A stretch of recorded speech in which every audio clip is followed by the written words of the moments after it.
இதுல வகுப்பு வாரியத்தில் இதுவரைக்கும் உறுப்பினர்கள் எப்படி இருக்காங்க அப்படின்னு கேட்டீங்கன்னா, ஒரு கட்சியை சார்ந்தவர்கள் மாநிலத்தை பொறுத்த வரைக்கும் நீங்க பாத்தீங்கன்னா திமுக, அதிமுக, இல்லைன்னா வெஸ்ட் பெங்கால் எடுத்தீங்கன்னா மம்தா பானர்ஜி, காங்கிரஸ், இப்படி எந்த கட்சி ஆளுங்கட்சியா இருக்கோ அந்த ஆளுங்கட்சியில் இருக்கக்கூடிய ஒரு எம்எல்ஏ, ஒரு எம்பி, ஒரு 9 உறுப்பினர்கள், மொத்தம் 11 பேர் வச்சிருவாங்க. அதுல ஒருத்தரை சேர்மனா போட்டுருவாங்க.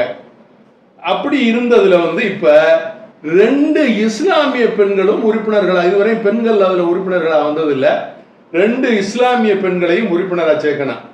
இதுல நான் உங்களுக்கு கூடுதலா ஒரு தகவலை சொல்றேன். மாண்புமிகு மறைந்த முதல்வர் புரட்சி தலைவி அம்மா அவர்கள் பதர் சையதுங்கிற பெண்மணியை அதுக்கு சேர்மனாகவே போட்டாங்க. இங்க தலைவராகவே போட்டாங்க. இது கூடுதல். இந்த சட்டம் வர்றதுக்கு முன்னாலேயே தமிழ்நாட்டை பொறுத்தவரையும் வகுப்பு வாரியத்தில் தலைவியாக